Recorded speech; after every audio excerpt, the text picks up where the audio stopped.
नमस्कार और the deep dive में स्वागत है। आज हम ज़्विमे की कहानी की तह तक जा रहे हैं। ज़िमे, हाँ, वो भारतीय ऑनलाइन लॉन्ड्री रिटेलर जिसने न सिर्फ एक कामयाब बिजनेस बनाया है, बिल्कुल, बल्कि भारत में महिलाओं के लॉन्ड्री खरीदने का पूरा तरीका ही बदल दिया एक तरह से। सही कहा। और आज हमारे पास इसकी कहानी समझने के लिए काफ़ी कुछ है। फाउंडर्स के इंटरव्यू हैं, मौजूदा लीडरशिप के भी, फिर एकेडमिक रिसर्च पेपर्स हैं, केस स्टडीज, मीडिया आर्टिकल्स, ये सब अलग अलग एंगल से ज़्विमे की कहानी बताते हैं। तो आज की चर्चा का मकसद क्या है? हम ज़िमे के आइडिया के पीछे की सोच, शुरू की दिक्कतें, टेक्नोलॉजी से कैसे वो आगे बढ़े और आज उनकी ऑनलाइन ऑफलाइन मिलीजुली रणनीति क्या है, इसके सबसे ज़रूरी और कह सकते हैं दिलचस्प हिस्सों को समझने की कोशिश करेंगे। हाँ, और ये सोचना भी मजेदार है कि एक ऐसा टॉपिक जिस पर लोग खुलकर बात भी नहीं करते थे, उस पर बना आइडिया भारत का इतना बड़ा लॉन्ड्री ब्रांड कैसे बन गया। तो चलिए इसी की गहराई में उतरते हैं।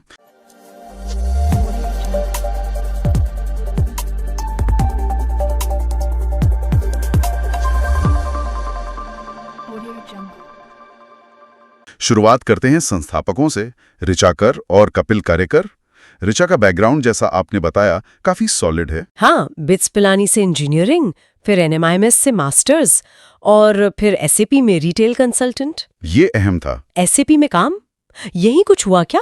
हाँ, बिल्कुल। SAP में ही जब वो विक्टोरिया सीक्रेट जैसे बड़े इंटरनेशनल क्लाइंट्स के साथ काम कर रही थी, तभी उन्हें भारतीय बाजार में एक बहुत बड़ी कमी महसूस हुई। उन्होंने देखा कि यहाँ महिलाओं को लॉन्जरी खरीदने में कई तरह की मुश्किलें थीं। जैसे एक तो सामाजिक झिझक, फिर सही फिट, सही स्टाइल की जानकारी न होना, दुकानों पर या तो वैरायटी नहीं मिलती थी या फिर पुरुष सेल्समैन होते थे। हाँ, जिससे कई महिलाएं असहज महसूस करती थीं। बिल्कुल, और यहीं से ज़िवमे का आइडिया आया। और ये नाम ज़िवमे, इसका भी मतलब है ना कुछ? हाँ, हिब्रू शब्द है जीवा, जिसका मतलब है चमक, तो ज़िवमे मतलब चमकती हुई मैं या रेडियंट में। इंटरेस्टिंग। लेकिन देखिए, आइडिया आना एक बात है, उसे हकीकत बनाना बिल्कुल दूसरी। तस्वीर लिया। ऋचा एक पारंपरिक परिवार से थी, तो सबसे पहले घर में ही थोड़ी मुश्किल हुई। उनकी माँ को चिंता थी कि लोग क्या कहेंगे, बेटी ब्रा पैंटी बेच रही है। और पिता को तो ये ऑनलाइन बेचने का कॉन्सेप्ट ही समझ नहीं आ रहा था। उस वक्त ये बिल्कुल नया रहा होगा, और समाज की झिझक तो थी ही। वो सबसे बड़ी चुनौती थी। हाँ। फिर पैसों की दिक्कत। हाँ, फंडिंग। ऋचा ने अपनी सेविंग्स लगाई, दोस्तों परिवार से उधार लिया, करीब 30-35 लाख रुपए से कंपनी शुरू की। हाँ। और अगस्त 2011 में लॉन्च, और कहते हैं पहला ऑर्डर बहुत जल्दी आ गया था। हाँ, सिर्फ 5 घंटे में। ये कमाल की शुरुआत थी वाकई। और शुरुआती जो रुझान था, ट्रैक्शन, वो भी काफी हौसला बढ़ाने वाला था। पहले 3 हफ्तों में ही 80% खरीदार नए थे, जिन्होंने आते ही कुछ खरीदा। 15 से ज्यादा रीऑर्डर आ गए। अच्छा। और सबसे खास बात, करीब 50% बिक्री Tier 2 और Tier 3 शहरों से हो रही थी। मतलब छोटे शहरों से ये दिखाता है कि वहाँ जरूरत कितनी ज्यादा थी। एग्जैक्टली। उन्होंने ये जरूरत पहचानी और शुरुआत से ही 2 चीजों पर फोकस किया।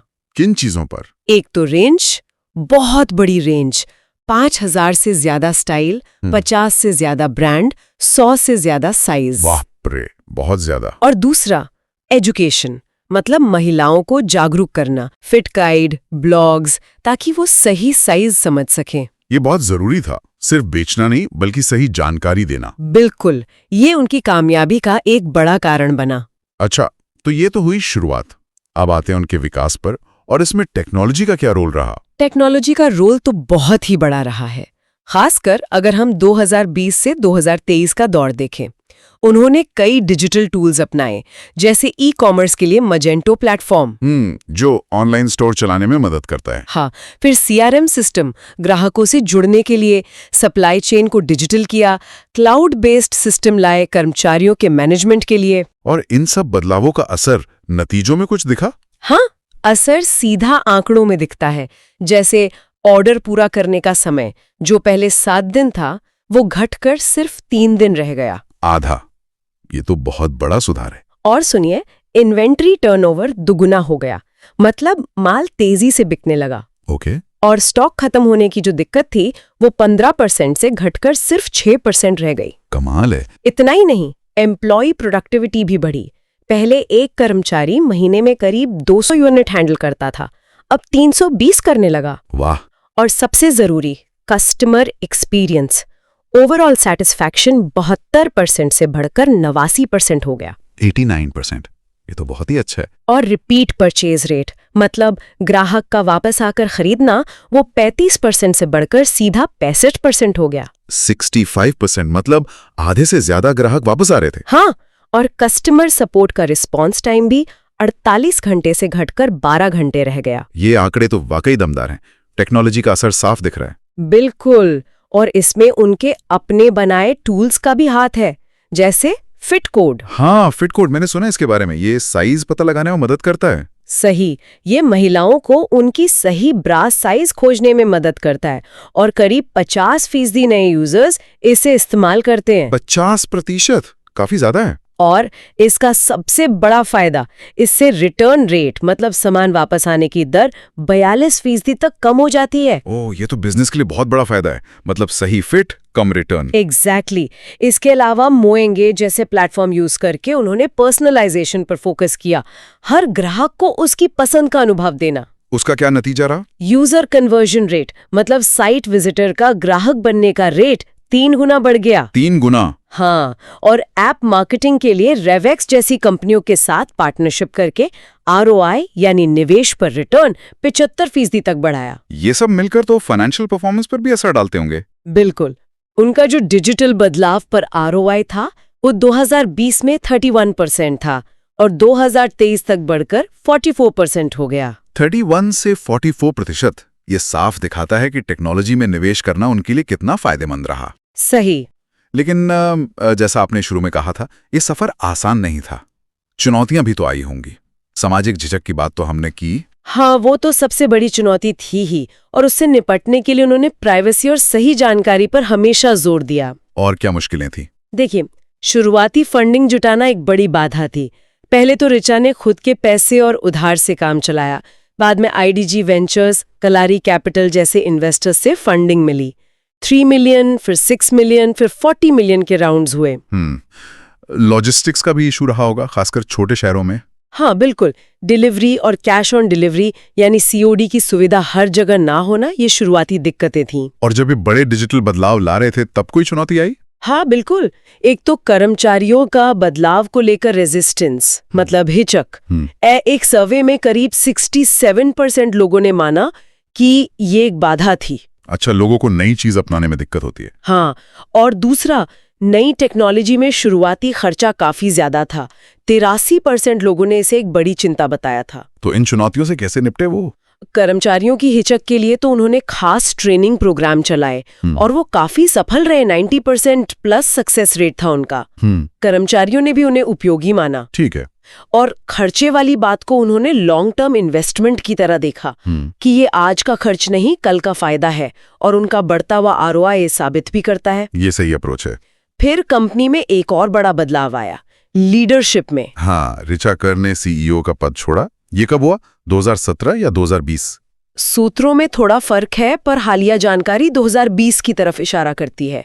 वो CEO नहीं रही, पर बोर्ड मेंबर बनी रही। और 2020 में ही वो बड़ी खबर आई, रिलायंस रिटेल ने Zivme को खरीद लिया। हाँ, ये एक बहुत बड़ा माइलस्टोन था। करीब $160 मिलियन की डील बताई जाती है। $160 मिलियन? और अब कंपनी की कमान CEO लावण्या पचीसिया के हाथ में है, और उनके नेतृत्व में Zivme अब ओमनी चैनल रणनीति पर फोकस कर रही है। ओमनी चैनल मतलब ऑनलाइन और ऑफलाइन दोनों? हाँ, बिल्कुल। ऑनलाइन और फिजिकल स्टोर्स दोनों का तालमेल। अधिग्रहण के बाद उनकी रणनीति में क्या खास बदलाव आए हैं? मुख्य फोकस अब ऑनलाइन और ऑफलाइन बिक्री का संतुलन बनाना है। अभी करीब 60% ऑनलाइन और 40% ऑफलाइन है। और लक्ष्य क्या है? लक्ष्य इसे करीब 50-50 पर लाना है। अच्छा, तो इसके लिए वो क्या कर रहे हैं? ऑफलाइन स्टोर्स का विस्तार बहुत तेजी से कर रहे हैं। पहले 50 से भी कम स्टोर थे, अब 170 से ज्यादा हो गए हैं। 170 से ज्यादा? काफी तेजी से बढ़े हैं। हाँ, और ज्यादा फोकस Tier 2 और 3 शहरों पर है। और हाल ही में FFO मॉडल भी लॉन्च किया है। FFO मतलब? Franchise owned, franchise operated. इससे छोटे बाजारों में पहुंच और तेजी से बढ़ेगी। ये तो स्मार्ट तरीका है एक्सपैंड करने का। और ये स्टोर्स कैसे हैं? सिर्फ बेचने की जगह? नहीं, सिर्फ बेचने की जगह नहीं, इन्हें एक्सपीरियंस हब या अनुभव केंद्र की तरह बनाया गया है। वहाँ ट्रेन्ड महिला फिट एक्सपर्ट्स होती हैं। ट्रायल रूम्स में प्राइवेसी का खास ध्यान रखा जाता है। ताकि महिलाएं आराम से ट्रायल ले सकें बिना झिझक। बिल्कुल। कोशिश है कि ये महिलाओं के लिए एक सेफ स्पेस, एक सुरक्षित स्थान बने। और रिलायंस के नेटवर्क का भी फायदा मिल रहा होगा, अच्छी लोकेशंस वगैरह। हाँ बिल्कुल, प्रीमियम लोकेशंस पर स्टोर खोलने में मदद मिल रही है। और एक दिलचस्प बात यह है कि वो सभी चैनल्स पर ऑनलाइन, ऐप, स्टोर, कीमतें और डिस्काउंट एक जैसे रखते हैं। अच्छा, इससे क्या फायदा होता है? इससे ग्राहक को एक जैसा अनुभव मिलता है, भरोसा बढ़ता है और कंपनी का मार्जिन भी बना रहता है। ये एक अच्छी रणनीति है। अच्छा, प्रोडक्ट्स के बारे में क्या वहां भी कुछ नया हो रहा है? हाँ, प्रोडक्ट इनोवेशन पर भी लगातार काम चल रहा है। जैसे ट्रू कर्व रेंज है कर्वी महिलाओं के लिए। ओके। मिरेकल सीरीज है जिसमें बहुत हल्के फैब्रिक इस्तेमाल होते हैं। मैस्टेक्टोमी ब्रा है ब्रेस्ट कैंसर सर्वाइवर्स के लिए। ये बहुत जरूरी है। और रोजलाइन रेंज है जो रोजमर्रा के लिए किफायती और आरामदायक है। ये सब दिखाता है कि वो ग्राहक की जरूरत को कितना समझते हैं। Customer centric approach. बिल्कुल। और वो लगातार कस्टमर एजुकेशन और इमोशनल कनेक्ट पर भी जोर दे रहे हैं। उनका म्यूजियम ऑफ बूब्स कैंपेन था एक। हाँ, मैंने सुना था उसके बारे में, काफी अलग था। हाँ, वो लॉन्ड्री से जुड़ी झिझक तोड़ने की एक अनोखी कोशिश थी। और भविष्य में वो एआई का इस्तेमाल करके पर्सनलाइजेशन को और बेहतर बनाना चाहते हैं। एआई का इस्तेमाल कैसे? मतलब ग्राहक को और भी ज्यादा सटीक, उसकी पसंद के हिसाब से सुझाव देना, खरीदारी के अनुभव को और आसान बनाना। दिलचस्प है, लेकिन एक सवाल मेरे मन में आ रहा है। पूछिए।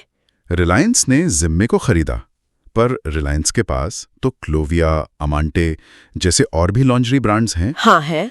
तो क्या इससे आपस में ही कंपटीशन नहीं बढ़ता? मतलब मार्केट कैनिबलाइजेशन का खतरा कि एक ही कंपनी के ब्रांड एक दूसरे के ग्राहक ले जाएं? ये सवाल बिल्कुल जायज है।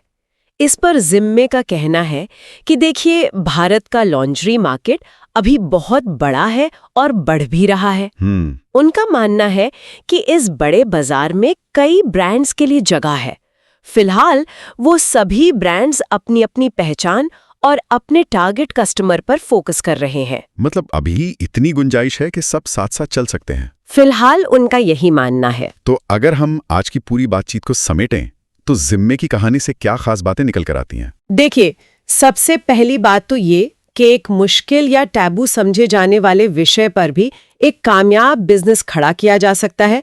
जरूरत है सही रणनीति की, टेक्नोलॉजी के सही इस्तेमाल की और ग्राहक की जरूरत को समझने की। हाँ, उन्होंने सिर्फ लॉन्ड्री खरीदना आसान नहीं बनाया, बल्कि उससे जुड़ी सामाजिक झिझक को भी कम किया। ये भी एक बड़ी बात है। बिल्कुल। दूसरी अहम बात है डिजिटल ट्रांसफॉर्मेशन का असर। हाँ, वो आंकड़े तो कमाल के थे। ऑपरेशनल एफिशिएंसी बढ़ी, कस्टमर सैटिस्फैक्शन बढ़ा। और ये सब उन्होंने चुनौतियों के बावजूद किया, चाहे वो कर्मचारियों की हिचक हो या शुरुआती लागत। फिर रिलायंस द्वारा अधिग्रहण और उसके बाद ओमनी चैनल रणनीति। ये दिखाता है कि बिजनेस को वक्त के साथ कैसे बदलना होता है। सही कहा। ऑनलाइन मजबूती के साथ साथ छोटे शहरों में फिजिकल स्टोर्स खोलना, ये उनके विकास का अगला कदम है। और शायद सबसे बुनियादी बात, प्रोडक्ट इनोवेशन और कस्टमर एजुकेशन पर लगातार फोकस। हाँ, इसी वजह से वो इतने कॉम्पिटिटिव मार्केट में भी अपनी जगह बनाए हुए हैं। तो ये कहानी सिर्फ एक कंपनी की सफलता की नहीं है, ये हिम्मत की कहानी है, दूर की सोचने की कहानी है, और बाजार को गहराई से समझने की और समाज की एक जरूरत को पूरा करने की कहानी है। एक ऐसा आइडिया जिस पर शुरू में शायद लोगों ने शक किया होगा, उसने न सिर्फ करोड़ों का कारोबार बनाया, बल्कि लाखों महिलाओं का भरोसा भी जीता। बिल्कुल। और ये कहानी हमें सोचने के लिए कुछ सवाल भी देती है। जैसे? पहला तो यही कि बिजनेस की सफलता में सामाजिक वर्जनाओं को चुनौती देने की क्या भूमिका हो सकती है? क्या ये सिर्फ एक रुकावट है या इसे एक अवसर की तरह देखा जा सकता है? बहुत अच्छा सवाल है। और दूसरा ये कि डिजिटल ट्रांसफॉर्मेशन का असली मतलब क्या है? क्या ये सिर्फ नई टेक्नोलॉजी खरीद लेना है, या फिर जैसा जिज्वमे के केस में दिखा, ये कंपनी की सोच, उसके कल्चर, उसके काम करने के तरीके में एक गहरा बदलाव है? ये कुछ ऐसे सवाल हैं जिन पर हम सब सोच सकते हैं। आज की इस गहरी पड़ताल में शामिल होने के लिए धन्यवाद। उम्मीद है जिज्वमे की ये यात्रा आपको जानकारी भरी और दिलचस्प लगी होगी। अगली बार फिर मिलेंगे एक नए विषय के साथ और उसकी गहराई में उतरेंगे।